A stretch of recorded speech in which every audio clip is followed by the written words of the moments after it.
1, let's set it up. So we have 250 and 2 tenths, and we're going to multiply it by 0 and 9 tenths. Now, let's think about something before we start this. This 0 on bottom, it's going to make a line full of what? Someone raise your hand and tell me. Tyron? 0. So do I have to actually multiply by that? No, so I can take that 0 off, or if I leave it on, like Tyron said, it's just going to be a line full of zeros. So you have the option, okay? Make sure you're on side A, okay? Now, Sam, how many numbers are behind the decimal on this one? 2. So let's mark that because we're going to need that at the end, okay? I'm sorry.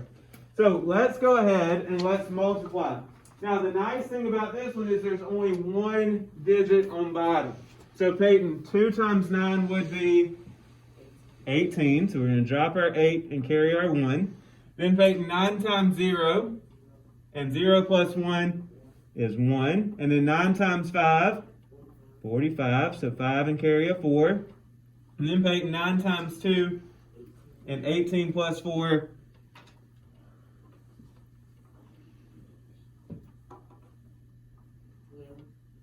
$18 plus 4.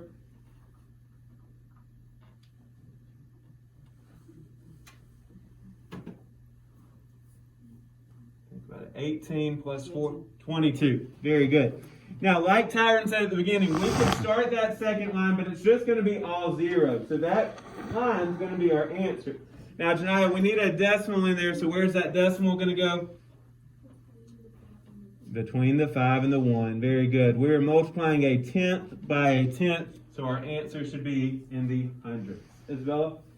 Why is the number less than what you multiplied? Because we're multiplying by something less than 1.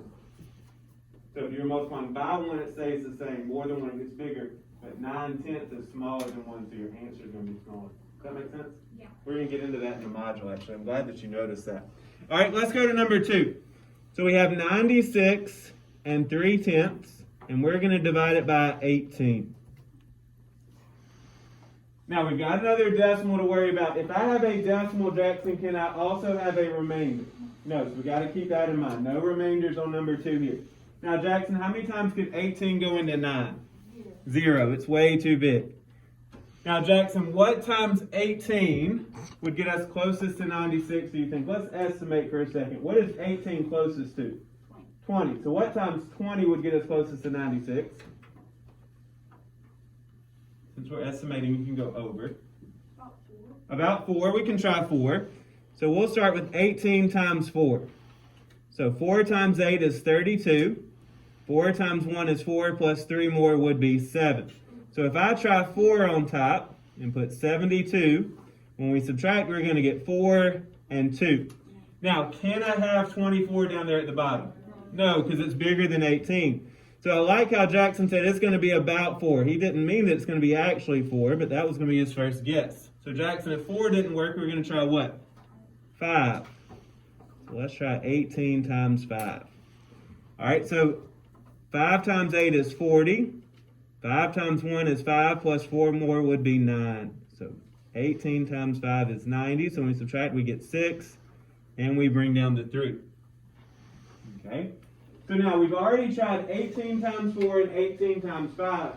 What then could we try for 18 times what to get us closest to 63? Marlene? 3. Let's try 18 times 3. So 8 times 3 would be 24. 3 times 1 is 3, plus 2 more would be 5. So we'll use 54. So when we subtract, we have to borrow, and we get 9. Now, can my answer have a remainder in it? No. Someone raise your hand and tell me, what can I add and bring down so we can keep dividing? Janiyah? A 0. Now, look down at our scratch work. Our scratch work should help us here. Khalil Gray, how many times could 18 go into 90? 5, because we've already figured out that 18 times 5 is 90. So when we subtract, we get that 0 that we want. But what do I still need to do? McKinley? Move the decimal up. So our final answer should be 5 and 35 hundredths. Very good. Any questions on number 2? So remember, This week, they're going to try to trick you into having a remainder. Remember, if you have a decimal, you cannot have a remainder, so we add that 0 so we can keep dividing. Okay? Let's go to number 3. So number 3 says an airplane has 324 seats arranged into 54 rows. If there are the same number of seats in each row, how many seats are in each row? So here's what we know. We know there's 324 seats, and we know there's 54 rows. We're trying to figure out how many seats are in each row. So, Kate, what are we going to do? Divide. Circle that word each right there in the question. Each tells us to divide. So I want you to put 324 divided by 54. I thought each house that was multiplied too. In some cases it can. In this case it would definitely be division. Very rarely would you have it multiplication. Most of the time, if you're trying to figure out how much is, you've got 14 apples and there's 2 apples in each bucket, or 14 apples, and you're going to put them in the bucket. How many are in each bucket? You're going to divide. So each is usually a giveaway to divide. Now, Isabella, on this one, how many times could 54 go into 3?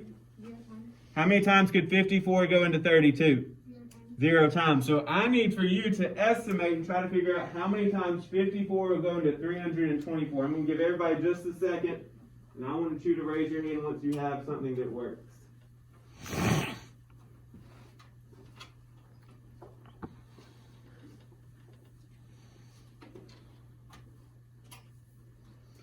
You're just sitting there. It's not going to just pop in your head. You got to say 54 times this. Hopefully it works. If it doesn't, try something else.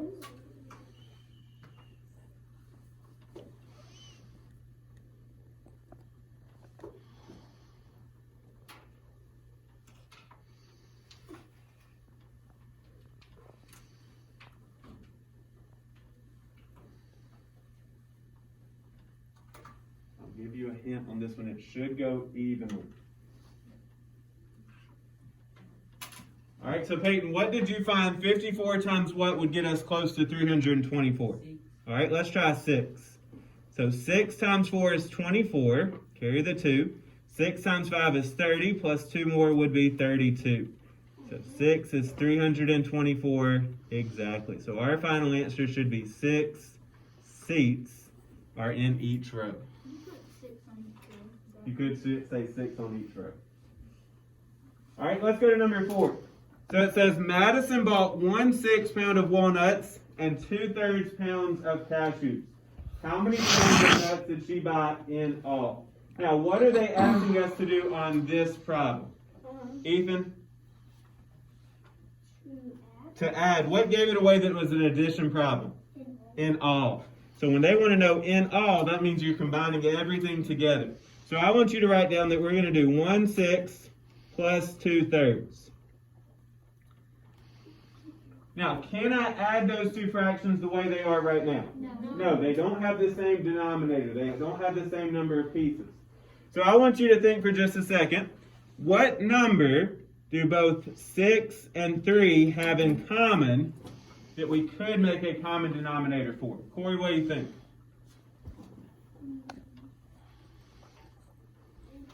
18 would work. Can anybody think of anything lower? Khalil? 6. I like 6. So let's make 6 our denominator. So Corey, 6 times what is 6? No, 6 times what equals 6? 1. We're going to do the same thing on top. So Corey, 1 times 1 is 1. On the other side, Corey, 3 times what? 2. So we do the same thing on top. So Corey, 2 times 2 is 4. So now we've got the common denominator, McKinley. So 1/6 plus 4/6 would be 5/6. Very good. So she bought 5/6 pounds in all. Now, if you need to draw the model on that one, you can. If you need to list out the multiples, you can. Okay? Or if you can find that common denominator in your head, that's fine as well. Questions, Isabella? Why did I bought non-multiplication? Dots and multiplication signs are the same thing. So I'll use an X next time so it's not as confusing. Can we basically put 5, 6 pounds of candy? It wouldn't be of cashews, you could say 5, 6 pounds of nuts. That's awesome. That would be fine. All right, let's go on to number 5. Now for number 5, we're going to find our common denominator in a different way. So I want you to put a 3, and I want you to put an 8. Now remember, we choose 3 and 8 because those are the two denominators. I need someone to skip count by 8 for me. We're always going to start with the bigger number. Ja'Cory? 6. By 8? 16. So 8, 16, 24. 24, 32. 32, 41. it'd be 40. Now we'll stop right there, and then if we need to keep going later on, we can. Now we're going to skip count by the smaller one second. We're going to go until we find something that matches. So once you find one that matches, you can stop. So Ethan, skip count by 3 for me. 3, 6, 9, 12, 15, 18, 21, then 24. Do we need to keep going or can we stop? All right, what number do they have in common? 24. So I want you to circle that they both have 24 in common. So that's going to be our common denominator. So remember, we can list out those multiples, and that helps us to find that common denominator. Now, we need to make equivalent fractions to add. So let's see, Terrence, what times 3 is 24? 8. So we're going to do the same thing on top of Terrence. So 2 times 8 is 16. On the other side of Terrence, 8 times what? To get 24? 3. So we'll do the same thing. So 7 times 3, Terrence, would be 21. Okay? So now, Kate, when we add 16 plus 21, it would be 37. So 37 over 24. Now, that's an improper fraction that we know how to change into a mixed number. So let's see. Marlene, how many times could 24 go into 37? Once. All right, so Marlene, how many would be left over then? Think about 7 minus 4 would be, and 3 minus 2 would be, so we put that together, how much is left over? 13 over 24. Now, is that our final answer? No, we got whole numbers to put together. So we've got a 4, 3, and now we have a 1. All right, so Ja'Corian, 4 plus 3 would be, plus 1 more would make 8. So our final answer should be 8 and 13/24.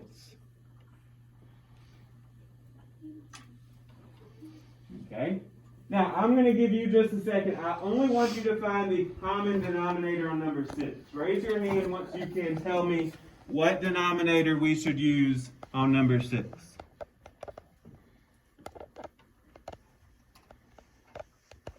List out the multiples if you need to. What number do both 12 and 3 have in common? If you're just sitting there without your hand up, you're not doing the work. Write down 12, write down 3, and list them out.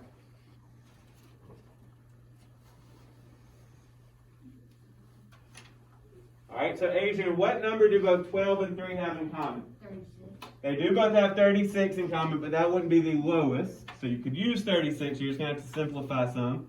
Khalil Gray? 12. They both have 12 in common. So 12 would be the smallest thing on both of their lists. Now 36, you are correct. You could use it. We just wanted to shoot for the smallest. Okay? Now, okay, what times 12 is 12? 1. 1. So on top, 1 times 1 is 1. 1.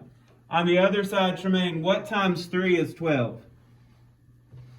4. So on top, 2 times 4 would be? Yep. Times 4. I'm sorry, I put 8. 2 times 4 would be 8. Now, here's where I need you to really pay attention. Okay? Now, Anaya, can I do 1/12 and take away 8/12? Thank you, Ms. Williams. Can I do 1/12 and take away 8/12? No, because that one's bigger. So watch what we're going to do. We're going to borrow from the whole number. So I want you to borrow from that 9, and it's going to become a what? An 8. Okay, so mark that first. If you do not have enough, just like when you subtract whole numbers, you've got to borrow. Now, picture a fraction model for 1/12. How many pieces does it have? Arlene? 12. So when you borrow from this mixed number, how many pieces are you actually borrowing? You're not borrowing 1 piece, you're borrowing how many, Marlene? 4. Not 4. Jackson? 12. 12. So Jackson, if I'm giving 12 pieces to that 1, how many does it become now? 13. So when we borrow the number of pieces that the denominator is. So the denominator was 12, so we borrow 12 pieces. This is going to be one that we practice a lot all week long. So now and now we should be able to subtract. So 13/12 minus 8/12 would be 5/12.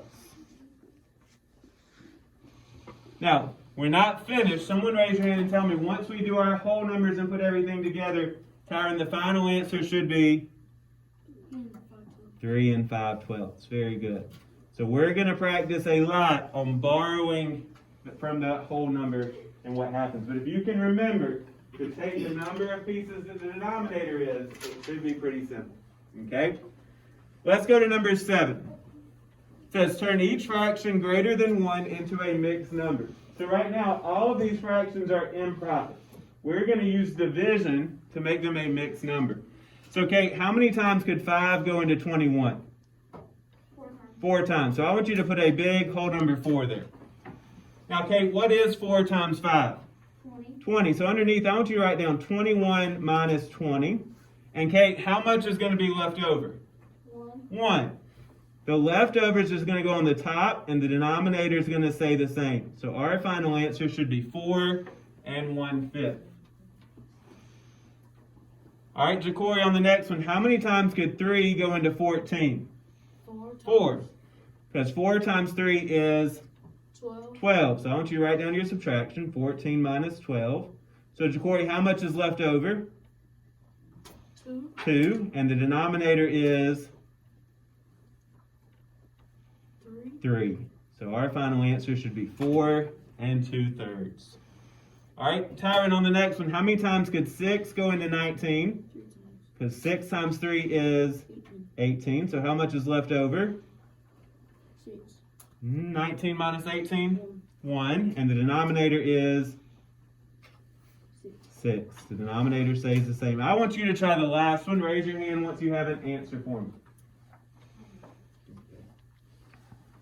So it's just division with a remainder, just like our facts this week. We're just putting it into a mixed number. All right, so Adrian, what would 22 over 4 be as a mixed number? 20. Now, what would your final answer be? Oh, I like it. 5 2/4. 4 times 5 is 20. So 22 minus 20 would leave us with 2 left over. So 5 2/4. Very good. Last one, number 8, says to measure the angle with a protractor. We're going to get to that part in just a second. First, someone raise your hand and tell me, what kind of angle do we have here? Jacorian? Obtuse. I want you to write that down. This is an obtuse angle. Now, if it's obtuse, what does that mean? Jackson? Bigger than 90. It's bigger than 90. So it's going to be somewhere between 90 degrees, and somebody tell me, how many degrees could it possibly be? Isabella? Well, it could possibly be still being an obtuse angle. Uh-huh. Wouldn't it be 179 because 180 is... I like it. It's going to go all the way to 179 degrees. If you said 180, I'd still give you credit. I would have said that that was right. But 180 degrees is going to be a straight line. Okay? Now, I want